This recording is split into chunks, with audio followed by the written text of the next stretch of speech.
Yes, beta, welcome to physics class. Beta, in my last 2 or 3 videos, I have discussed with you 2 applications of dimensional analysis. तो वो 2 applications कौन कौन सी हमने discuss की हैं अभी तक. That is number 1, to check the accuracy of any physical equation whether it is dimensionally correct or incorrect.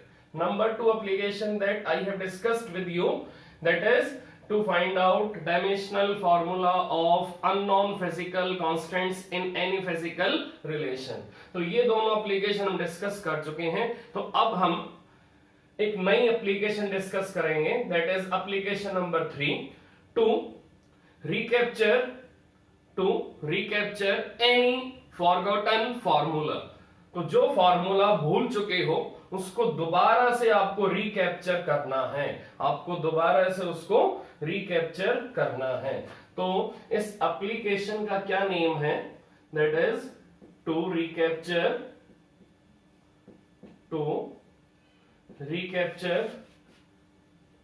Any forgotten physical formula.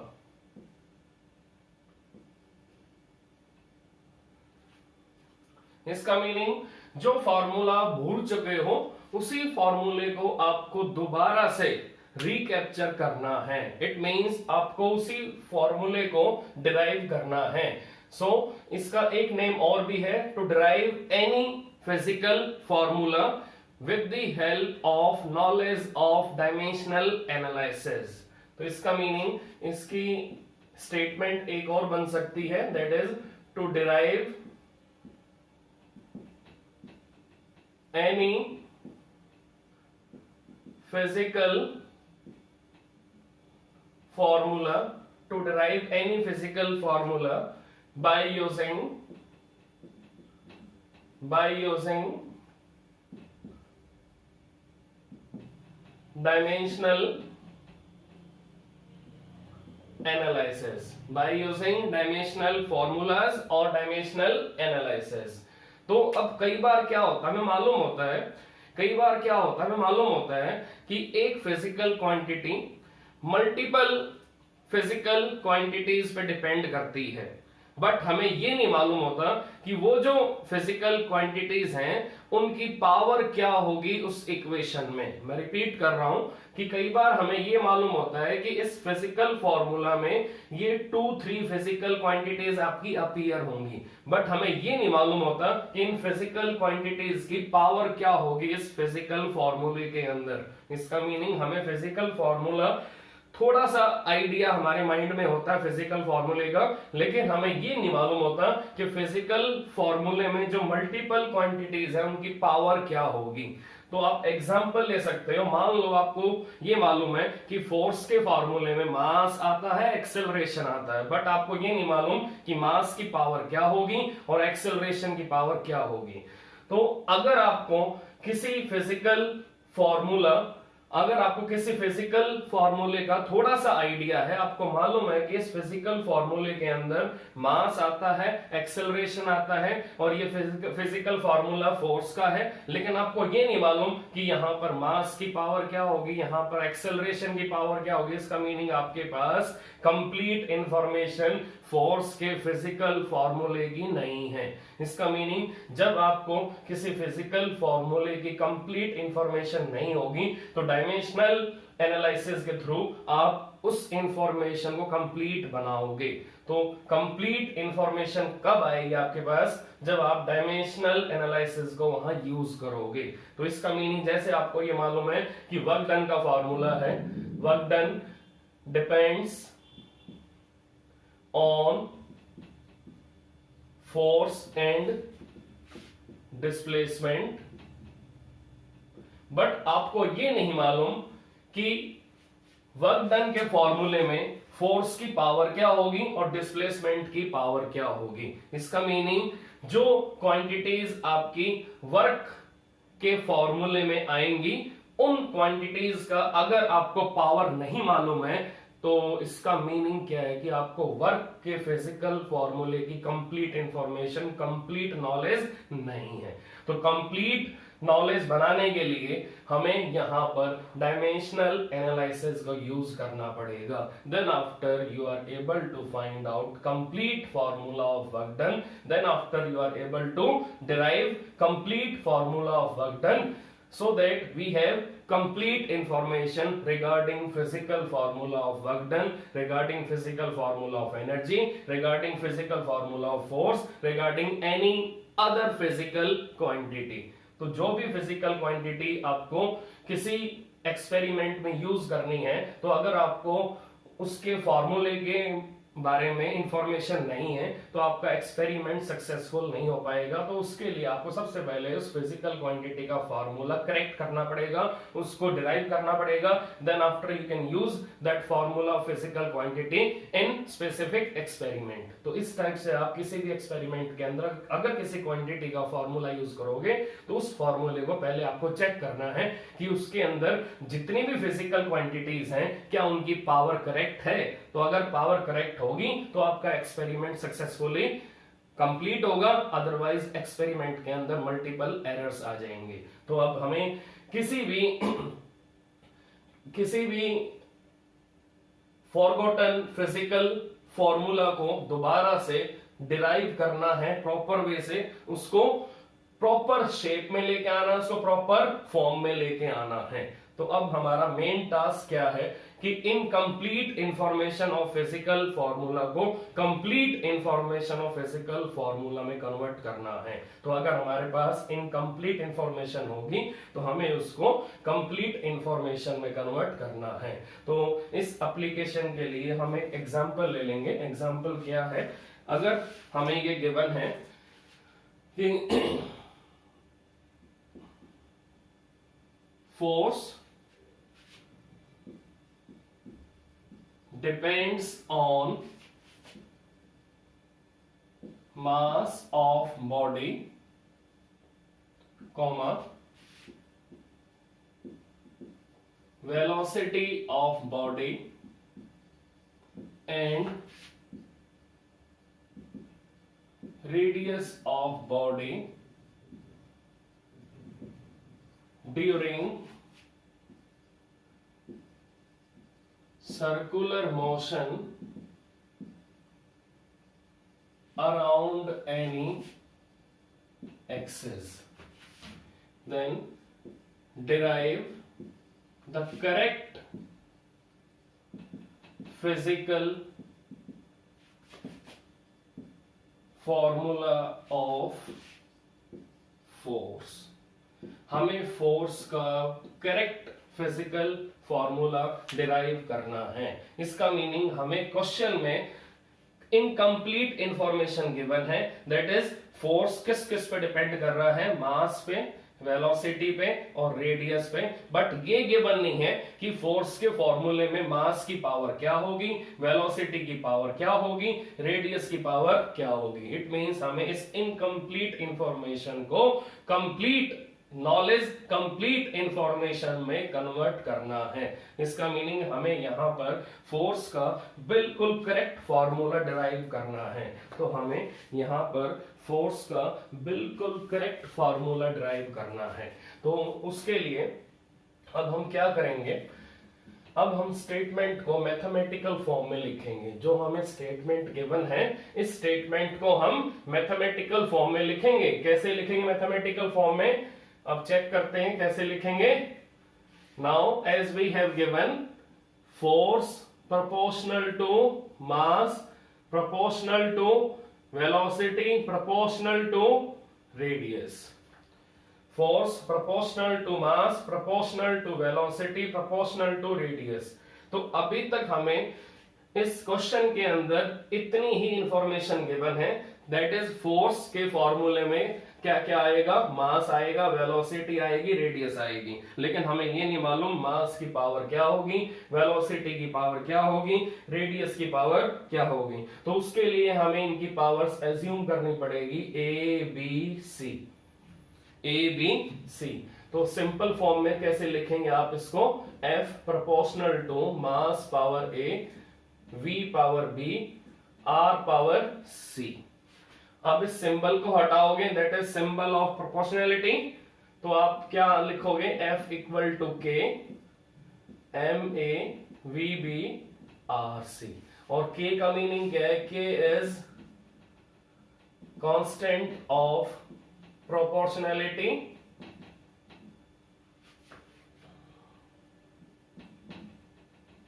Constant of proportionality, और K आपका डायमेंशनलेस फिजिकल कांस्टेंट है। It is dimensionless physical constant, it is dimensionless physical constant. तो हमें ये मालूम होना चाहिए कि अगर हमें क्वेश्चन में फोर्स का डिपेंडेंस गिवन है, हमें क्वेश्चन में फोर्स का डिपेंडेंस किस किस पे गिवन है, मास पे, वेलोसिटी पे, रेडियस पे, और हमें इनकी पावर्स अभी नहीं मालूम है, तो हम इनकी पावर्स को एज्यूम कर लेंगे A B C, और फिर इसको प्रॉपर वे से लिखेंगे, एक सिंगल लाइन में लिखेंगे, एक सिंपल फॉर्म में लिखेंगे कि force proportional to mass power A proportional to V power B proportional to radius power C, and that is F equal to K MA VB RC। तो अब हमें A B C इन तीनों powers की value find out करनी है। तो अगर हम इनकी वैल्यू फाइंड आउट कर लेंगे तो हमारे पास फोर्स का बिल्कुल एग्जैक्ट करेक्ट फॉर्मूला आ जाएगा। तो उसके लिए हमें A B C की वैल्यू फाइंड आउट करनी है। Now we apply principle of homogeneity. Principle of homogeneity ये कहता है कि अगर किसी इक्वेशन में दोनों साइड फिजिकल क्वांटिटीज हैं, दोनों साइड फिजिकल क्वांटिटीज हैं, तो दोनों साइड फिजिकल क्वांटिटीज का नेचर कैसा होगा, सेम होगा। इसका मीनिंग अगर यहां पर फोर्स है तो यहां पर इन तीनों फिजिकल क्वांटिटीज का कलेक्टिव नेचर कैसा होगा, फोर्स के जैसा ही होगा। तो हम यहां पर इन फिजिकल क्वांटिटीज का डायमेंशनल फॉर्मूला पुट करेंगे और चेक करेंगे कि ये जो इक्वेशन है, इस इक्वेशन में ए बी सी की वैल्यू क्या आएगी। तो सबसे पहले आपको क्या लगाना है, प्रिंसिपल ऑफ होमोजेनिटी। वो ये कहता है कि इक्वेशन में दोनों साइड जितनी भी फिजिकल क्वांटिटीज हैं आपको उनको डायमेंशनल फॉर्म में लिखना है, फंडामेंटल फॉर्म में लिखना है। तो सबसे पहले apply dimensional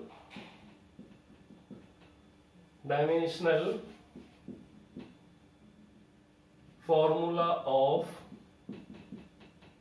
each and every physical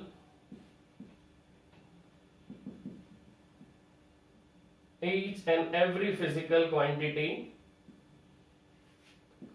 on both sides. तो आपको दोनों साइड जितनी भी फिजिकल क्वांटिटीज मिलेंगी उन सब का डायमेंशनल फॉर्मूला पुट करना है। Now tell me dimensional formula of force, mlt minus 2 and it is equal to k, formula of mass that is m, now formula of velocity that is lt minus 1, formula of radius that is length, radius आपकी metre में count होगी, इसका formula क्या होगा, length में ही बनेगा, that is L power सी। Now here mass has power 1, length has power 1, time has power -2 equal to K. यहां चेक करो m की पावर a है और यहां चेक करो l की पावर एक तो b है और एक l की पावर c है। अगर बेस सेम है तो पावर ऐड हो जाएंगी b plus c। Now power of t it is -b। तो अब आप चेक करो कि इस इक्वेशन के अंदर लेफ्ट हैंड साइड और राइट हैंड साइड, इन दोनों साइड्स में आपको फंडामेंटल क्वांटिटीज मिलेंगी, that is mass, length and time. अब आप चेक करो अगर इक्वेशन के दोनों साइड सेम फंडामेंटल क्वांटिटी है तो उन दोनों फंडामेंटल क्वांटिटीज की पावर को हम कंपेयर कर सकते हैं, पावर्स को हम इक्वेट कर सकते हैं। अब यहां चेक करो मास की पावर क्या है 1, तो यहां मास की पावर क्या है a। तो आपको मालूम होना चाहिए अगर मास की पावर a है and it is equal to m2, तो a की वैल्यू क्या होगी 2 हो जाएगी। इसका मीनिंग क्या है कि अगर बेस सेम हो दोनों साइड तो पावर्स को हम इक्वेट कर सकते हैं। तो मैंने आपको आइडिया बता दिया कि अगर दोनों साइड बेस सेम है तो हम उन कॉमन फंडामेंटल क्वांटिटीज की पावर्स को इक्वेट कर सकते हैं। इसका मीनिंग हम क्या लिखेंगे, equating powers of like fundamental quantities, like fundamental quantities. अब आप चेक करो, यहां m की पावर क्या है 1 है, यहां m की पावर क्या है a, तो a इक्वल टू 1। अब आप यहां चेक करो, यहां b प्लस c और यहां 1 है, it means b plus c equal to 1। अब आप यहां चेक करो माइनस b और यहां माइनस 2 है, तो minus b equal to minus 2, minus से माइनस कैंसिल, तो b की वैल्यू क्या आ गई 2। Now 2 plus c equal to 1, बोलो c की वैल्यू क्या आ गई 1 minus 2, that is minus 1। Now tell me formula of force, force equal to k, m power a 1, v power b that is 2, r power c that is minus 1, it becomes k m v square upon r। Now this is correct formula of centripetal force. तो जो force किसी object को circular motion में maintain रखेगा, उसकी direction बार बार change करेगा, तो उस फोर्स का नेम क्या होगा, centripetal force. Now this force is known as centripetal force, जो हमेशा सेंटर की तरफ देखेगा, जिसकी डायरेक्शन हमेशा कहां होगी, टुवर्ड सेंटर होगी, और जो बॉडी को सर्कुलर मोशन में वेल मेंटेन रखेगा। जैसे फोर्स ऑफ ग्रेविटेशन मून को अर्थ के अराउंड सर्कुलर मोशन में मेंटेन रखता है, तो उसी टाइप से gravitational force of attraction on moon is known as centripetal force. वो मून का सेंट्रीपिटल फोर्स है। उसी टाइप से यहां पर जिस फोर्स ने बॉडी को सर्कुलर मोशन में मेंटेन रखा है, तो उस फोर्स का नेम क्या होगा, that is centripetal force. So that force is known as centripetal force, that force is known as centripetal force। अब हमें फोर्स का करेक्ट फॉर्मूला मिल चुका है। अब हमारे माइंड में कोई भी डाउट नहीं है कि मास की पावर क्या होगी, वेलोसिटी की पावर क्या होगी, रेडियस की पावर क्या होगी। अब हमारे पास कंप्लीट इंफॉर्मेशन है। तो एक बार आप स्टार्टिंग से चेक कर सकते हो, इन न्यूमेरिकल्स में हमें क्या गिवन होगा, इन न्यूमेरिकल्स में हमें अलग अलग फिजिकल क्वांटिटीज पे, अलग अलग फिजिकल क्वांटिटीज पे एक क्वांटिटी की हमें डिपेंडेंस मिलेगी।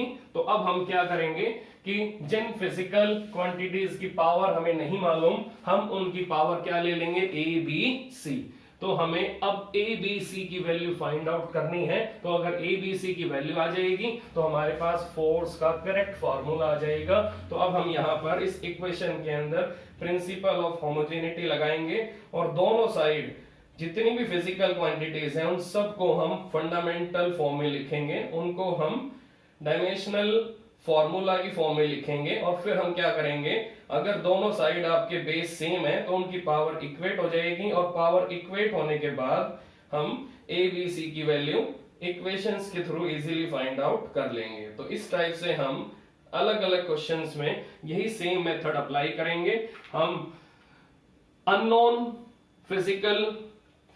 पावर्स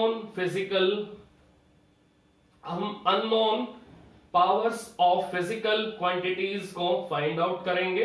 हम unknown powers of physical quantities को फाइंड आउट करेंगे और करेक्ट फॉर्मूले को डिराइव करेंगे। तो this is method to recapture any doubtful formula, in correct form. तो किसी भी डाउटफुल फॉर्मूले को करेक्ट फॉर्म में अगर लेके आना है तो ये डायमेंशनल एनालिसिस के अंदर उसका प्रॉपर मेथड है। So by this method we can derive any forgotten formula, any doubtful formula in correct way. तो हम किसी भी डाउटफुल फॉर्मूले को, किसी भी इनकम्प्लीट फिजिकल फॉर्मूले को करेक्ट फॉर्मूले में कन्वर्ट कर सकते हैं, उसको कंप्लीट वे से डिराइव कर सकते हैं। अब इसी टाइप से इसकी फोर्थ एप्लीकेशन है, तो अभी हम फोर्थ एप्लीकेशन कर लेते हैं, उसके बाद फिर हम दोनों एप्लीकेशंस के न्यूमेरिकल इकट्ठे कर लेंगे। तो पहले हम फोर्थ एप्लीकेशन करते हैं। फोर्थ एप्लीकेशन क्या है इसकी, to convert one system of unit into other system of unit, other system of unit।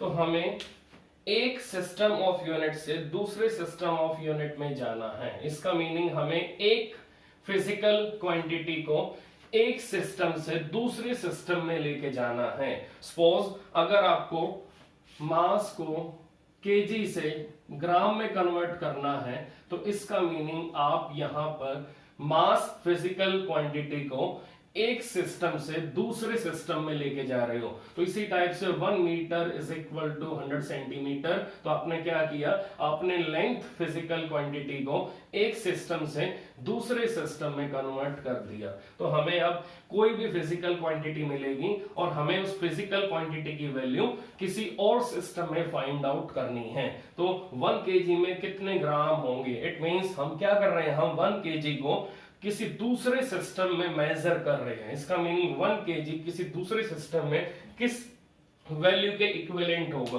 किस वैल्यू के इक्विवेलेंट होगा। इसका मीनिंग हम अलग अलग फिजिकल क्वांटिटीज को एसआई सिस्टम से सीजीएस में लेके जाएंगे, सीजीएस से एसआई में लेके आएंगे, और सीजीएस से कभी एफपीएस में लेके जाएंगे, और कभी एसआई से हम एमकेएस में आएंगे, और कभी हम अलग अलग मैन मेड सिस्टम्स में अलग अलग फिजिकल क्वांटिटीज को कन्वर्ट करेंगे, अलग अलग फिजिकल क्वांटिटीज की वैल्यू मैन मेड सिस्टम्स में फाइंड आउट करेंगे।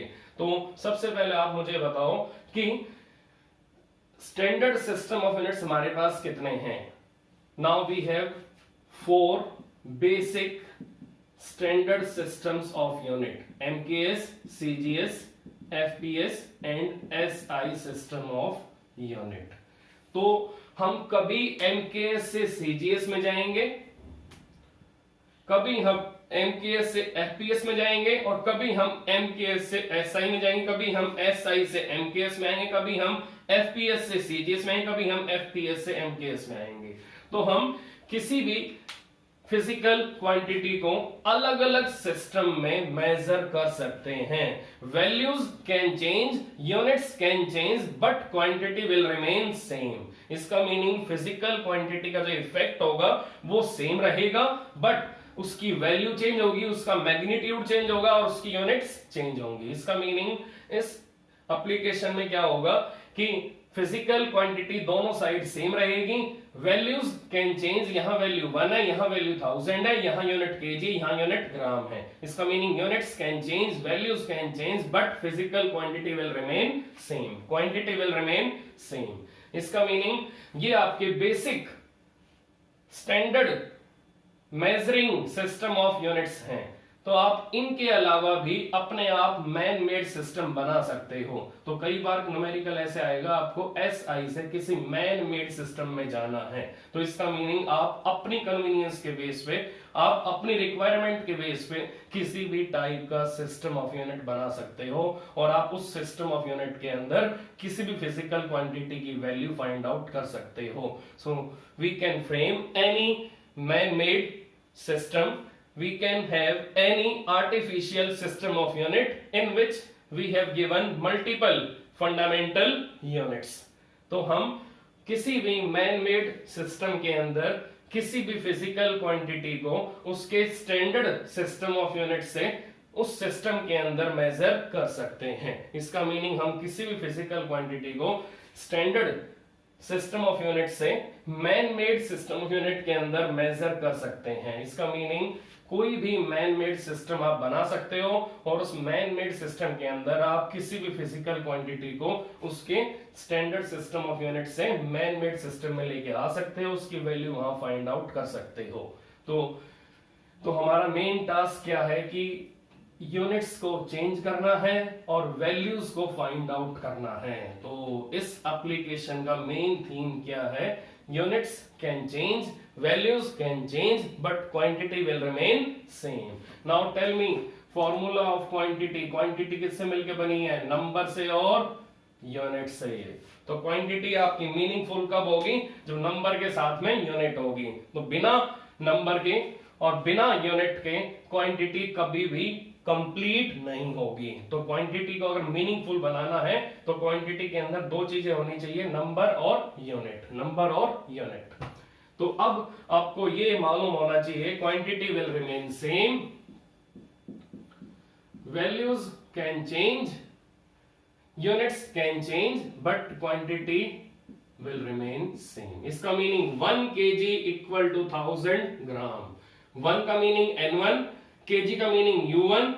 1 kg is equal to 1000 gram. इसका मीनिंग हम MKS से किस में जा रहे हैं? CGS में जा रहे हैं। तो अब हमें एक सिस्टम से दूसरे सिस्टम में जंप करना है। अब आपका ये वाला सिस्टम मैन मेड भी हो सकता है, जिसके अंदर आपकी standard mass length of time की यूनिट्स नहीं होंगी। वो सारी यूनिट्स आपकी कैसी होंगी? आर्बिट्रेरी होंगी। वो यूनिट्स आपकी कैसी होंगी? मैन मेड होंगी, जिनको आप कोई भी वैल्यू असाइन कर सकते हो। इसका मीनिंग ये आपकी चॉइस है कि आप मैन मेड सिस्टम किस टाइप का बनाते हो। तो आप उसी मैन मेड सिस्टम में किसी भी फिजिकल क्वांटिटी को टेस्ट कर सकते हो, उसको मेजर कर सकते हो। तो अब ये आपकी चॉइस है कि आप किन टाइप्स के मैन मेड सिस्टम्स में फिजिकल क्वांटिटीज को टेस्ट करोगे। मैं आपको अभी न्यूमेरिकल कराऊंगा इसी फॉर्मुलेशन के बेस पे कि हम SI से एक मैन मेड सिस्टम में जाएंगे और वहां पर चेक करेंगे फिजिकल क्वांटिटी की वैल्यू क्या होगी। तो आप चेक करते हैं कि सिस्टम आपका किस टाइप से वैल्यूज और यूनिट्स को चेंज करेगा। तो मेरा मेन इसके अंदर क्वेश्चन क्या है कि फाइंड आउट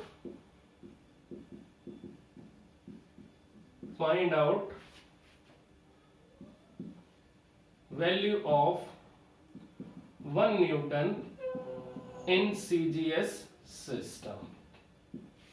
हमें 1 न्यूटन की वैल्यू CGS सिस्टम में फाइंड आउट करनी है। तो 1 न्यूटन किसके इक्वल होगा? That is N1 U1। It means N1 की वैल्यू क्या है बेटा? 1 और U1 की वैल्यू क्या है? न्यूटन। It is Newton. तो N1 आपका 1 है, U1 आपका न्यूटन है। तो हमें फोर्स को CGS सिस्टम में टेस्ट करना है। तो हमें 1 न्यूटन को CGS सिस्टम में टेस्ट करना है कि 1 न्यूटन की वैल्यू CGS सिस्टम में क्या होगी। तो अब आपको ये माइंड में रखना है कि हम 1 न्यूटन को CGS में मेजर करेंगे कि CGS सिस्टम में इसकी वैल्यू क्या आएगी, इसका इफेक्ट क्या आएगा। तो हमें 1 न्यूटन को CGS सिस्टम में लेके जाना है। Now tell me, newton is SI unit of force. Newton is SI unit of force. Newton आपकी SI यूनिट है फोर्स की। तो इसका मीनिंग हम SI system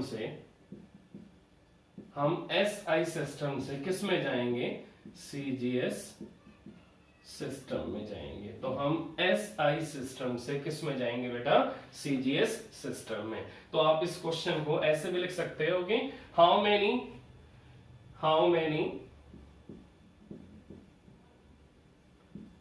many dynes are in 1 Newton.